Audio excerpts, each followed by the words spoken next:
Okay, तर topic आहे shape of liquid drop on solid surface. त्यासाठी काय करणार, एक सरफेस, तर हा काय घेतला, एक सरफेस. कोणता सरफेस आहे, सॉलिड सरफेस, आणि त्यावर लिक्विड ड्रॉप म्हटलं. इन जनरल लिक्विड ड्रॉप असं म्हटलं नाही, mercury drop, kerosene drop, water drop, oil drop, honey drop, कुठलाही असं स्पेसिफिक मेन्शन न करता त्यांनी काय म्हटलंय, ओनली लिक्विड ड्रॉप. का म्हटलं असेल, त्याचं कारण लिक्विड टू लिक्विड तो जो ड्रॉप त्याचा शेप हा काय होतो, चेंज होतो. ती कन्सेप्ट आपण आता या पॉइंट मध्ये कव्हर करतोय. अशा या सॉलिड सरफेसवर एक लिक्विड दाखवलं मी. लेबलिंग करू. हे आहे लिक्विड, हे काय आहे, लिक्विड. हा जो पोर्शन हा कोणता आहे, सॉलिड. इथे हा दाखवला मी पॉइंट ऑफ कॉन्टॅक्ट, आणि या पॉइंट ऑफ कॉन्टॅक्टला काय टाकला, हा टँजंट. आता यावर वेगवेगळे फोर्सेस दाखवणार आपण. हा फर्स्ट फोर्स F1 हा दाखवला मी, सेकंड फोर्स F2, आणि हा दाखवला थर्ड फोर्स F3. तुम्ही आयदर F1, F2, F3 दाखवू शकता, और T1, T2, T3 काही दाखवलं तरी चालेल. F1, F2, F3 जर दाखवलं तर फोर्स म्हणून ट्रीट करायचं. T1, T2, T3 दाखवलं तर सरफेस टेन्शन म्हणून ट्रीट करायचं. आणि ते असेल तो angle theta, angle of contact. आता मीडियम वाईज जर विचार केला तर हे आहे सॉलिड मीडियम, इथे हा लिक्विड आहे, हे लिक्विड मीडियम, आणि हा जो पोर्शन आहे हे असणार आहे air medium.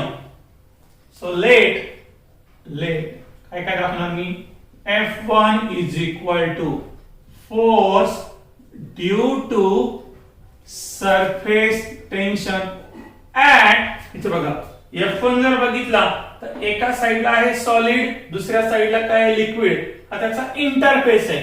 So F1 is force due to surface tension at solid liquid interface. Similarly जर F2 चा विचार केला तर F2 हा सुद्धा काय आहे, force due to surface tension at, एका बाजूला आहे सॉलिड आणि दुसऱ्या बाजूला काय आहे, तो air. So F2 is equal to force due to surface tension at काय आहे, solid air interface. पहिल्या केस मध्ये होतं सॉलिड लिक्विड इंटरफेस, आणि दुसऱ्या केस मध्ये आहे ते सॉलिड एअर इंटरफेस. आता थर्ड बघा F3, त्याच्या एका साइडला कोणतं मीडियम आहे, लिक्विड, दुसऱ्या साइडला कोणतं मीडियम आहे, air. F3 is equal to force due to surface tension at liquid air liquid काही म्हटलं तरी चालेल, liquid air interface. परत सांगतो, तुम्हाला जर वाटलं तर F1, F2, F3 त्याऐवजी तुम्ही T1, T2, T3 असं रिप्रेझेंट करून डायरेक्टली सरफेस टेन्शन घेतलं तरी चालतंय. ठीक आहे. नेक्स्ट अजून पुढचा पॅरामीटर कोणता, theta. Theta is nothing but angle of contact. Theta हा काय आहे, अँगल ऑफ कॉन्टॅक्ट. आता हा जो F2, F3 आहे, ते F3 ला काय केलं, रिझॉल्व, आणि त्याचे मिळून आपण 2 कॉम्पोनंट. कोणते कोणते 2 कॉम्पोनंट मिळतील, आता हा एक फर्स्ट कॉम्पोनंट आणि हा काय असेल, सेकंड कॉम्पोनंट. त्याची सेपरेट डायग्राम काढतो मी इथे, छोटी डायग्राम काढतो. हा होता F1, या बाजूला काय होता, हा F2, आणि हा जो F3 होता, हा F3, ते F3 ला काय केलं, रिझॉल्व, आणि त्याचे हे कॉम्पोनंट, हा फर्स्ट कॉम्पोनंट, हा कोणता, सेकंड. कोणत्या पॉइंटला, P पॉइंटला, पॉइंट ऑफ कॉन्टॅक्ट. हा जर रिझॉल्व केला F3, हा जर थीटा असेल तर हॉरिझॉन्टल कॉम्पोनंट त्याची व्हॅल्यू मिळणार आहे F3 cos थीटा, आणि जो व्हर्टिकल कॉम्पोनंट त्याची व्हॅल्यू मिळेल F3 sin थीटा. आता या डायग्रामवर फोकस करा. जर हा P पॉइंट हा मॉलिक्यूल जर इक्विलिब्रियम मध्ये असेल तर जेवढे फोर्सेस राईट साइडला कोण बॅलन्स करतो त्यांना लेफ्ट साइडला असणारे फोर्सेस, हा जर इक्विलिब्रियम मध्ये असेल तर दोन्ही बाजूला असणारे जे फोर्सेस आहे ते इक्वल असतील म्हणजे त्यांचा resultant at that point will be 0. ती कंडिशन आपण अप्लाय करू. इथे लिहून हे क्लिअर करू. इन इक्विलिब्रियम टोटल राईट साइडचे सेम डायरेक्शनला असेल म्हणून त्यांची काय करणार आपण addition. F3 cos theta plus F1 is equal to other side or minus F2 is equal to 0 असं लिहिलं तरी चालेल. minus F2 equal to 0 तो जर ट्रान्सफर केला तर हे डायरेक्टली मिळतं is equal to F2. आता हे रिअरेंज करू. हा जो प्लस F1 त्या बाजूला काय आहे मायनस होणार आहे. F3 cos theta is equal to F2 minus F1. हा जो F3 हा डिवाइड करू. Therefore cos theta is equal to F2 minus F1 upon F3. हे जर इन टर्म्स ऑफ टेन्शन तर ते काय आलं असतं equation is equal to T2 minus T1 upon T3. एक इम्पॉर्टंट इक्वेशन आहे. cos theta is equal to T2 minus T1 upon T3. यानुसार त्याच्या वेगवेगळ्या केसेस 4 केसेस आहेत त्या स्टडी करू आपण. केस नंबर 1. पहिल्या केस मध्ये आपण काय कन्सिडर करू T2 is greater than T1. Case number second case मध्ये T2 is less than T1. Case number 3.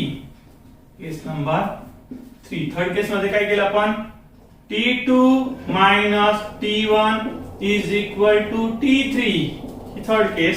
आणि केस नंबर 4 काय 4 T2 minus T1 is greater than T3.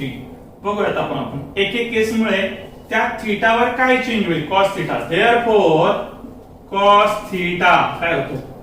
आता हा जर समजा घेताना आपण T2 किती घेतला 10 घेतला आणि हा किती घेतला 5. हा ग्रेटर बघा 10 minus 5 तर आन्सर काय येणार आहे positive. So cos theta is positive.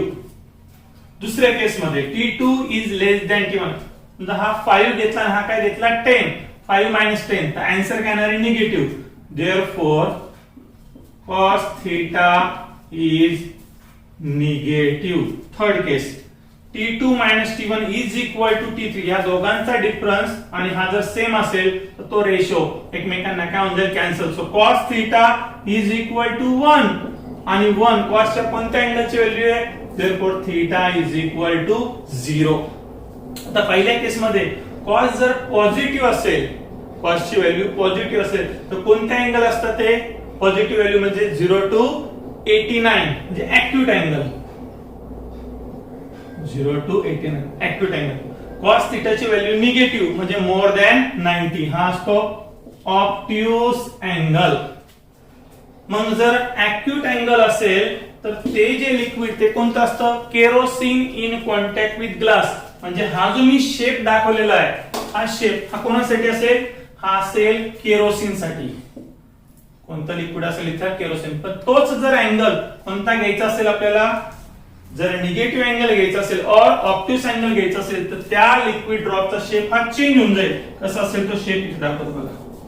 हा तो ड्रॉप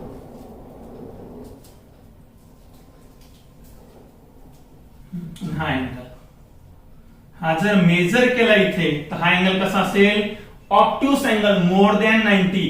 तर हा जो ड्रॉप आहे हा असेल कोणाचा मर्क्युरी. हा मर्क्युरी ड्रॉप आहे. आपला टॉपिक होता शेप ऑफ लिक्विड ड्रॉप. तर केरोसिनचा जर ड्रॉप असेल तर त्याचा असलेला शेप बघा. हा कोणता ड्रॉप आहे मर्क्युरी. त्याचा शेप बघा. शेप काय झाले चेंज. आणि हे चेंज कशामुळे झाले तर त्यांचा अँगल कसा आहे अँगल ऑफ कॉन्टॅक्ट डिफरंट. इथं आहे तो ऍक्यूट अँगल इथं कोणता आहे तो obtuse angle. Third theta equal to 0 म्हणजे प्लेन सरफेस. आणि प्लेन सरफेस साठी तुम्ही घेऊ शकता प्युअर वॉटर. आता फोर्थ केस कॉम्प्लिकेटेड केस आहे. T2 minus T1 this numerator is greater than. असं जर असेल तर cos theta is greater than 1. जेवढा काही ते ट्रिग्नोमेट्री मध्ये तुम्ही तो first second third fourth quadrant बघितलं, कॉस थीटाची व्हॅल्यू कशी व्हेरी होते, -1 to +1. कधीच ती 1 पेक्षा जास्त राहत नाही. So cos theta greater than 1 it is impossible. हे इम्पॉसिबल आहे. मग असं जर इम्पॉसिबल असेल तर त्या केसमध्ये the liquid spread over the solid surface, solid surface वरून तो स्प्रेड होऊन जाईल and it will not form a drop. हे होत्या त्या लिक्विड ड्रॉपच्या केसेस. ओके,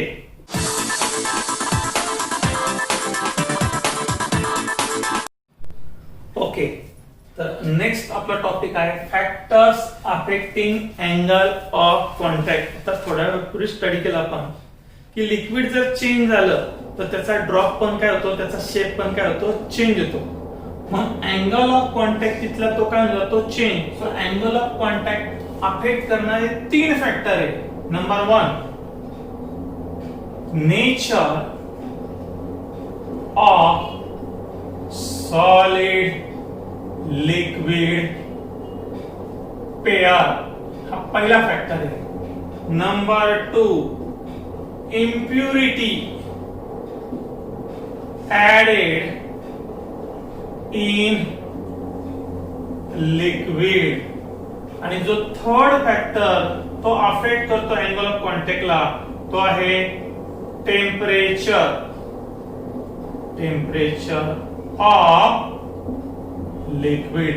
3 वेगवेगळे फॅक्टर हे अफेक्ट करतात. पहिला फॅक्टर कोणता, nature of solid liquid pair. सांगितलं मी की ग्लास बीकर मध्ये जर तुम्ही केरोसिन घेतला तर ते पेयर कोणती झाली, ग्लास केरोसिन.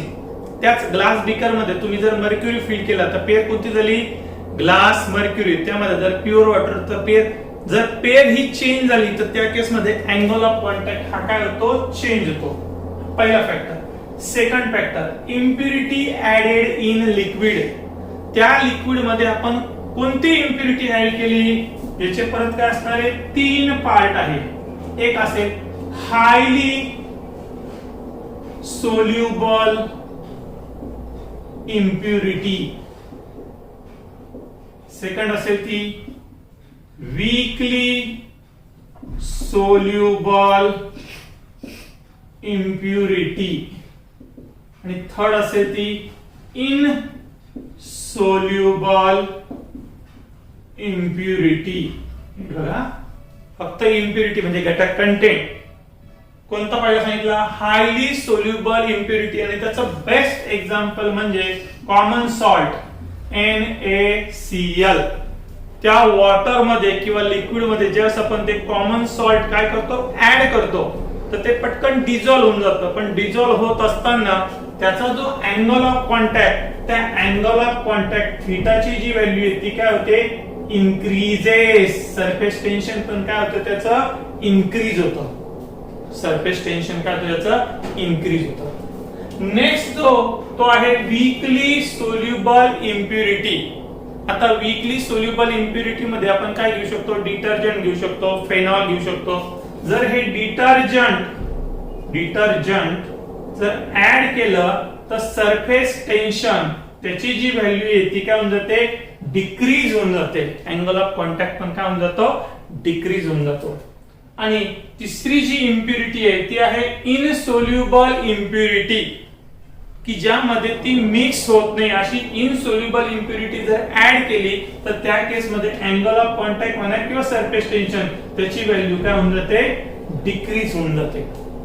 हा झाला सेकंड पॅरामीटर. पहिला पॅरामीटर होता nature of solid liquid pair, second होता आणि थर्ड आहे टेम्परेचर. जसं आपण टेम्परेचर काय करू, इन्क्रीज इन्क्रीज इन्क्रीज, तसं त्या केस मध्ये त्याचा अँगल ऑफ कॉन्टॅक्ट हा. तिसरा जो फॅक्टर मी सांगत होतो तो होतो टेम्परेचर. Temperature of liquid. जसं आपण त्या लिक्विडचं टेम्परेचर जर इन्क्रीज इन्क्रीज इन्क्रीज केलं तर सरफेस टेन्शन काय होतं, डिक्रीज. म्हणजे आता इनिशियली काहीतरी सरफेस टेन्शन आहे असं विचार करा. जसं आपण टेम्परेचर इन्क्रीज केलं, एका बाजूला टेम्परेचर सरफेस टेन्शन काय होतं, डिक्रीज डिक्रीज डिक्रीज. किती डिक्रीज होऊ शकतं, एका केसला सरफेस टेन्शनची व्हॅल्यू किती येणार आहे, 0. ज्या केसमध्ये सरफेस टेन्शनची व्हॅल्यू 0 होते त्याच्या करस्पॉन्डिंग असणारं जे temperature that is called critical temperature. कसं डिफाइन करता येईल? The temperature at which surface tension of liquid become 0 is called critical temperature. तर हे होते 3 फॅक्टर. पहिलं सांगितलं मी nature of solid liquid pair, तो अफेक्ट करतो अँगल ऑफ कॉन्टॅक्टला. दुसरा जो फॅक्टर तो होता इम्प्युरिटी, त्या इम्प्युरिटी मध्ये परत 3 पार्ट. आणि तिसरा फॅक्टर होता टेम्परेचर. हा पॉइंट इथे कंप्लीट झाला आहे.